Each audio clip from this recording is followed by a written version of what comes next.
Et yo, c'est moi. Et aujourd'hui, chers camarades de guild, je vous retrouve pour la review de l'épisode 315 nommé Dragon ou Démon. Et c'est clair comme c'est écrit en blanc sur marron, Natsu va devoir faire son choix entre dragon ou démon, ce choix entre ces deux graines qui ont germé dans son corps. Mais en attendant, la réalisation va nous remettre face à face dans ce duel Erza-Météorite.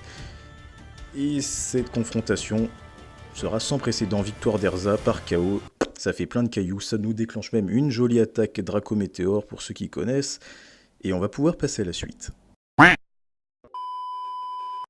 Erza dans un élan de folie. Après une météorite, pourquoi pas un dragon, ni plus ni moins sa mère.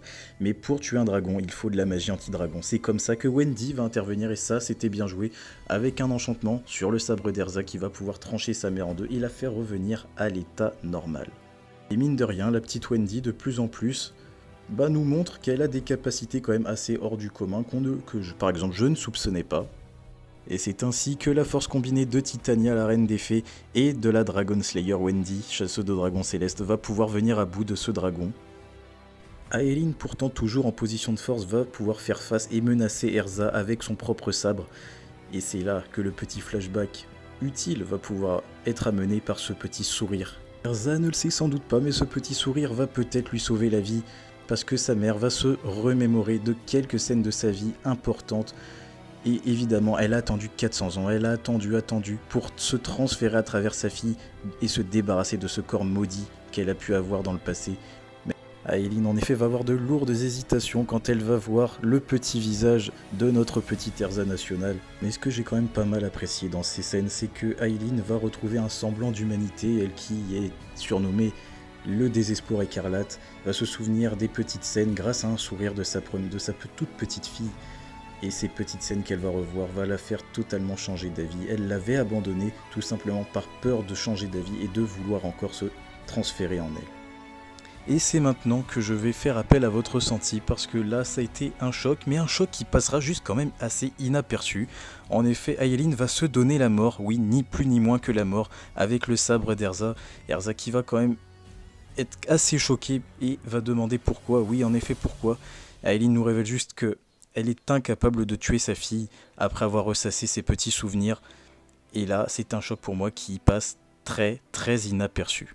Et c'est vrai que je veux avoir votre ressenti parce que pour moi, ces épisodes en ce moment, c'est comme si on voulait aller assez vite dans l'histoire et zapper certains moments quand même assez importants. Et vraiment, c'est assez dommageable parce qu'il y avait quand même quelque chose à faire, même si Aeline en effet était une ennemie. Il y avait quand même pas mal d'émotions à nous faire procurer. Après, évidemment, tout n'est pas à jeter, la musique était très appropriée, j'ai beaucoup aimé, mais en termes d'animation de combat et des émotions qu'on doit nous laisser passer par rapport à des morts ou de graves blessures, en tout cas, bref, vraiment, c'est pour moi le point faible de cette saison finale.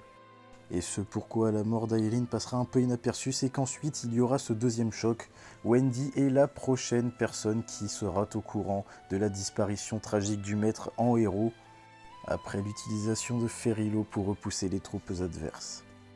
Une seconde chose qui reste à voir pour moi, c'est la propagation de l'information par rapport au maître, la mine, comment tout ça va être amené. J'ai hâte de voir Wendy et Erza par rapport aux autres personnages qui ne sont pas encore au courant. Excepté Luxus et Mavis qui étaient aussi sur le champ de bataille, qui sont donc au courant. Vous vous souvenez maintenant les amis de cette séquence qui avait commencé dans l'épisode L'Esprit de Natsu. Eh bien ce sera l'ultime séquence. Natsu fait face à Ignir maintenant, ni plus ni moins que son papa, son maître dragon qui lui a tout enseigné. Natsu doit à présent faire un choix qui nous amène sur quelques flashbacks avec sa dragonification face au duel, avec le duel face à Jelal, et cette terrible rage qui a fait volte-face face à Dimaria qui l'a emmené combattre Grey ensuite. Le dragon contre le démon, Natsu doit faire un choix, laisser vivre une graine et enlever l'autre. C'est comme ça que ça nous a été dit. Et je vous avoue que ce petit mystère autour des graines de dragon et du démon, l'explication est pas super top parce que derrière ça, Natsu va révéler qu'il est Natsu Dragnir et donc un humain. Ignir lui avouera tout simplement que c'est la bonne réponse, qu'il a eu une éducation de dragon, qu'il est né grâce à la force du démon, mais qu'il reste avant tout un humain. C'est beau, mais l'explication n'est pas assez claire pour moi, ce qui va apparemment détruire les deux graines du dragon et du démon, La salamandre ayant trouvé maintenant les causes de pourquoi il était mourant, se réveilla auprès de Lucie et d'Happy, pardon, j'allais redire Natsu tellement cette histoire part en... Et puisque Natsu a fait un bon gros dodo depuis quelques épisodes, il va pouvoir poser cette question. Polushika, Lucie et Happy expliqueront à Natsu qu'ils ont tout fait pour tenter de le réchauffer, de le garder en vie, et ça a failli marcher. C'était la technique culte, c'est faux. Bon, là clairement je voulais revenir sur les petites scènes qui font que Natsu, on peut pas nous l'avoir vendu depuis 2 arcs comme un démon ou un dragon et peut éliminer tout cela juste en croyant fermement qu'il est un humain et les graines qui germent dans son corps sont totalement détruites. On peut pas nous l'avoir vendu comme ça, c'est pas possible. Et je parle pas pour ceux qui ont lu les scans, évidemment, juste les cons comme moi qui regardent juste l'animé, excusez-moi. Et bien voilà les amis, on se tourne tout doucement vers la fin de cette review et de cet épisode 315 avec une Irene vaincue et donc son sort Universe 1 qui a changé totalement la topographie de la région d'Isgard va s'annuler. Et évidemment cette petite scène, Jade la princesse a été transformée en souris et redevient normale.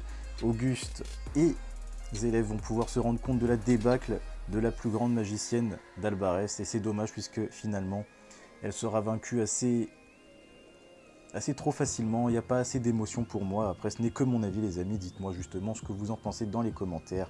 Natsu, Lucie et Happy se retrouvent donc chez Lucie comme très souvent. C'est à ce moment là qu'ils se remettent ensemble en marche vers Fairy Tail. Et ce sera sur ces mots que s'achève cette review de l'épisode 315 Dragon ou Démon. Si tu as aimé cet épisode ou tout simplement cette petite review, fais-le moi comprendre juste au-dessous de la vidéo, vas-y n'hésite pas avec ton plus gros pouce bleu ou ton plus gros majeur en commentaire. Moi je vous dis ciao pour la review de l'épisode 316 et portez-vous bien.